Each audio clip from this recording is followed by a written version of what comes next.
ഉപനയനത്തിൻ്റെ 3 കൂദാശകൾ: മാമോദിസ, സ്ഥൈര്യലേപനം, കുർബാന വളരെ വലിയൊരു രഹസ്യമാണത്. അതിൻ്റെ ഒരു ചെറിയൊരു അംശം മാത്രം ഇപ്പോൾ സൂചിപ്പിക്കാം.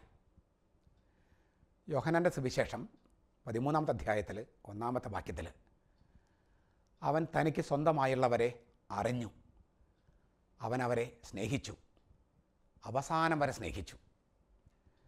അവസാനം എന്നതിന് ഉപയോഗിക്കുന്ന വാക്ക് ഗ്രീക്ക് വാക്ക് ടേലോസ് എന്നാണ്.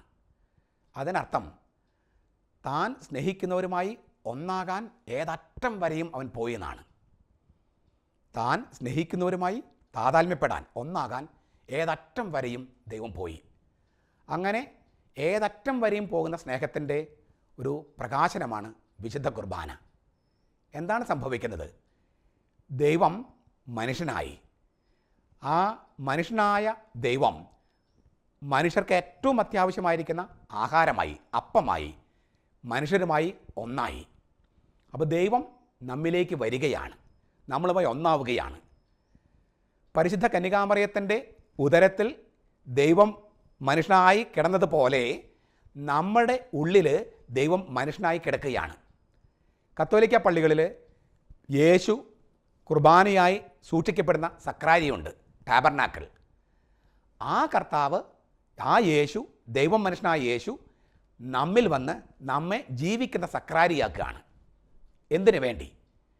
യേശുവിന് മറ്റു മനുഷ്യരുടെ അടുത്തേക്ക് പോകണം. അത് നമ്മളാകുന്ന സക്രാരിയിൽ ഇരുന്നു കൊണ്ട് പോകാനാണ് അവൻ ആഗ്രഹം. അന്ന് യേശു ഈ ഭൂമിയിൽ ജീവിച്ചിരുന്ന കാലത്ത് കഴുതപ്പുറത്ത് ജെറൂസലം ദേവാലയത്തിലേക്ക് പ്രവേശിച്ചു, ജെറൂസലം പട്ടണത്തിലേക്ക് പ്രവേശിച്ചു. സമരിയക്കാരൻ ഒരു കഴുതപ്പുറത്ത് വന്നപ്പോഴാണ് മുറിവേറ്റ് കിടക്കുന്ന മനുഷ്യനെ കണ്ടതും അവനെ ശുശ്രൂഷിച്ചതും. ഇപ്പോൾ മുറിവേറ്റ് കിടക്കുന്ന മനുഷ്യരെ ശുശ്രൂഷിക്കാൻ ദൈവത്തിന് പോകണം.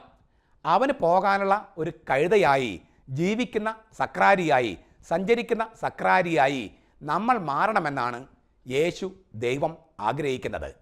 അപ്പോൾ നമ്മിലേക്ക് വരുന്ന യേശു, അത് കുർബാനയുടെ ആദ്യത്തെ ഭാഗം, നമ്മോട് ആവശ്യപ്പെടുന്നത് വിശക്കുന്നവനിലേക്ക് എന്നെ കൊണ്ടുപോകൂ, അവന് ശുശ്രൂഷിക്കൂ. ദാഹിക്കുന്നവനിലേക്ക് എന്നെ കൊണ്ടുപോകൂ, നീയാകുന്ന കഴുതപ്പുറത്ത് ഇരുന്ന് വേണം എനിക്ക് പോകാൻ, എന്നെ അങ്ങോട്ട് കൊണ്ടുപോകൂ. രോഗിയായിരിക്കുന്നതിനടുത്തേക്ക് എന്നെ കൊണ്ടുപോകൂ. അവൻ്റെ വാഹനമായി നമ്മൾ മാറണമെന്നാണ് അവൻ ആഗ്രഹിക്കുന്നത്. മറ്റ് പല മതങ്ങളിലും ദേവന്മാർക്ക് സഞ്ചരിക്കാൻ പല മൃഗങ്ങളാണ് വാഹനം. ക്രൈസ്തവ സങ്കല്പത്തിൽ ദൈവം സഞ്ചരിക്കുന്ന വാഹനം മനുഷ്യനാണ്.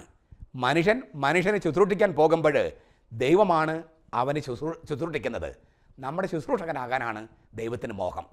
അങ്ങനെ ദൈവത്തെ ആവശ്യത്തിലിരിക്കുന്ന ഓരോ സഹോദരന്മാരിലേക്കും അയൽക്കാരിലേക്കും കൊണ്ടുപോകാനുള്ള ജീവിക്കുന്ന സക്രാരിയായി, ടാബർനാക്കിളായി, ജീവിക്കുന്ന വാഹനമായി, കഴുതയായി മാറാൻ ദൈവം നമ്മൾ ആവശ്യപ്പെടുന്നു. ആ സംഭവമാണ് വിശുദ്ധ കുർബാന.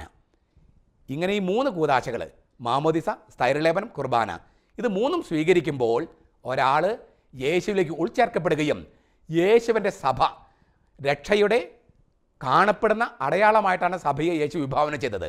ആ കാണപ്പെടുന്ന രക്ഷയുടെ കാണപ്പെടുന്ന അടയാളമായ സഭയിൽ അംഗമാവുകയും ചെയ്യുന്നു.